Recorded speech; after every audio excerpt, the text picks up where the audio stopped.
Welcome back. This week, we are going to be talking about a thorn in my side because something that I always try to warn clients about, not in a fear mongering way, but in a like, hey, this is what I've seen happen way too many times, just happened to one of my clients. And I want to talk to you guys about it so you can avoid it.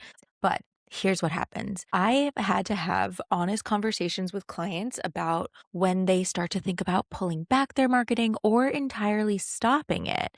And anytime we have that conversation, it normally comes from a like, well, we don't need it right now, or we want to focus on like insert this non marketing approach instead for a little. And obviously, I run a digital marketing agency. So, like, it doesn't feel great when clients don't want to invest in marketing for many reasons.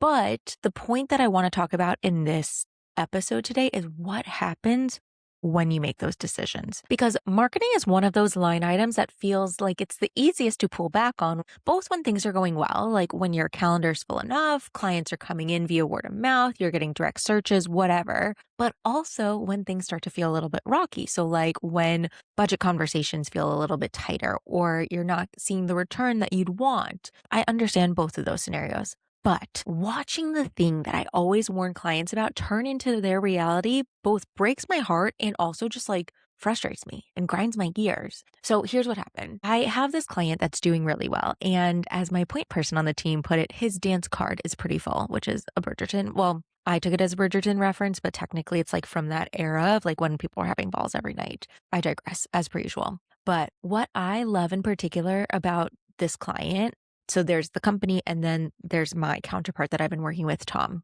And Tom fully believes in marketing. And he's my in-house advocate in front of leadership and the board. And he's building a team to support our initiatives, which I love. So for him, it was never a question about a belief in marketing and whether marketing works or not, or whether we should do that versus traditional sales. Like that's a conversation that tends to happen in these companies. But the real conversation and the real question was how quickly can we move from idea to execution? And that's based off of like years of working with them and kind of knowing the pace that this company works at. But both at this company as well as some of the other ones that I work at, I do oftentimes see this disconnect between my point people and the larger leadership team. And in a tale as old as time, it can sometimes feel like old guard versus new guard. Even though I've worked with this particular old guard for years, lately, a lot of those companies had fully paused their marketing to take a more traditional, more direct sales route because that's something that they have always been a little bit more comfortable with. And there is nothing wrong with that model, particularly when it's worked for these companies for years, if not decades.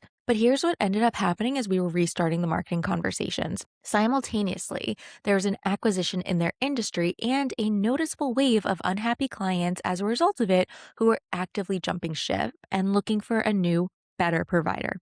Insert my client. They had organically won some of those wandering eyes, but when Tom and I were talking about what was going on, I knew it was one of those rare moments that you have to jump on. And obviously, Tom gets it. He agreed. And so, because we could both see that the audience was already there paying attention to what was happening in the industry, in the field, they were already annoyed and looking for an alternative solution. This being the sports podcast that it is, I had to build out an offensive play for them. And it was a plan that Tom, his team, myself, we were all really proud of because it was the first time in a while where they could see what was happening in the market and they were ready to meet it and not just watch it pass by. And the best part is that he was starting to get buy-in from leadership. So he first presented it to the leadership team and they thought it was great. So I thought, okay, great. We get our budget. We get this thing going. Wrong. Turns out he had to go even further up the chain for approval and he had to wait before he could present it to the board. And while I know and have worked with a decent amount of people on this board, they will do marketing, but they're still pretty conservative about marketing spend and expect a really fast, oftentimes kind of unrealistic ROI. So knowing that there was a time crunch to this opportunity and kind of watching it pass by, but also having faith that Tom could sell the program in, and also knowing that historically they're one of my more adventurous clients when it comes to competitive marketing, I was really hoping we'd be fine as we were still waiting for board and budget approval. And as I record it, still waiting for it. But again, I was wrong. So this is where things go from just like frustrating to business disrupting. The thing that we have to remember is that just because we historically have been the most adventurous player in the market doesn't mean that we're the only player in the market. And us going radio silent left the competitive landscape uncompetitive for anyone else who wanted to take a stab at it.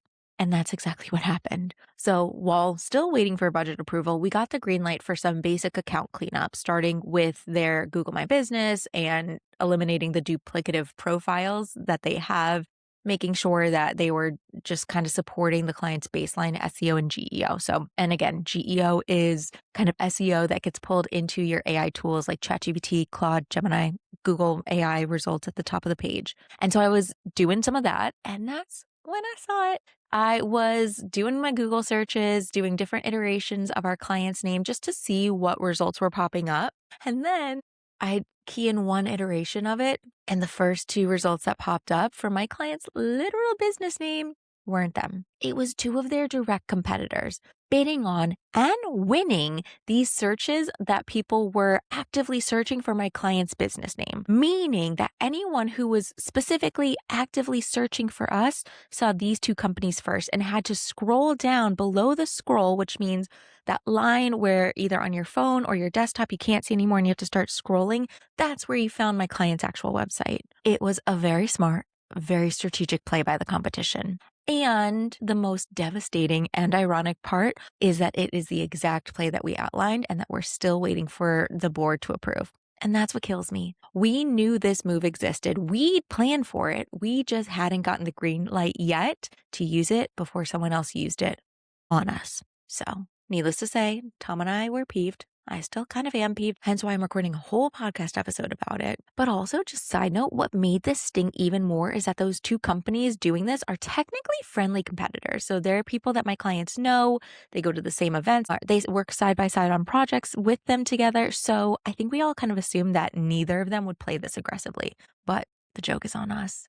And just to like bring this example home, if you've ever found a great parking spot, like in a crowded area, you know that feeling where you're like pulling out and before you can even put your car back in drive from reverse, someone's already pulling in and you're just like, whoa, heck, like calm down, slow down. You're doing too much. And that's how I feel about it. But your standing in the market works the same way. So going back to the whole point of this episode, and I don't want to sound like a broken record, but also if I have to make my point, I will. But this is just one more clear as day example of what happens when marketing gets treated as an add-on or like a frivolous disposable expense. It's the first thing that finance and leadership teams want to pause when budgets feel tight. And it's the thing that people assume can wait a quarter when other things feel more urgent. But as shown by this real life example that I just found a few days ago, there's a real cost to these decisions.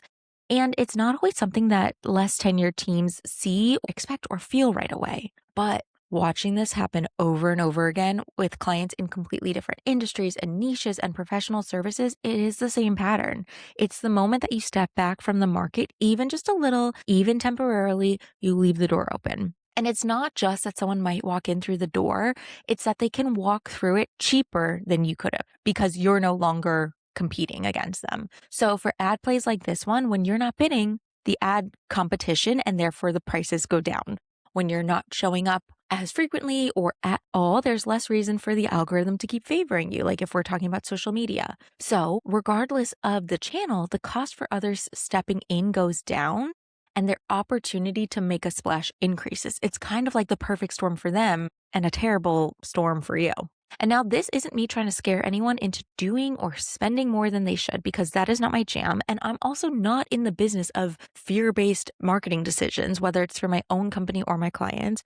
But I do have a knack for pattern recognition. And this pattern has shown up enough times now that I feel like I'd be irresponsible and doing you a disservice if I don't clearly call it out. So now what's the actual lesson here beyond don't pull back on marketing? Because I think that's way too simple of a takeaway. And while parts of it might be true, that's not really the gist of what I'm trying to say. The real lesson here is about pace and decision making. And it's understanding that marketing decisions, especially the kind that depend on timing, like this merger, a competitive stumble, a wave of dissatisfied customers from someone else that you can swoop in on, they're going to keep moving. They're going to keep happening. The clock's going to keep ticking, whether you're ready for it or not, whether your board has made the decision or not. Now, that doesn't necessarily mean that the fix is just more marketing or more budget, but it is closing the gap between opportunities arising and your team's ability, or you, if you're a solopreneur, your ability to act on it.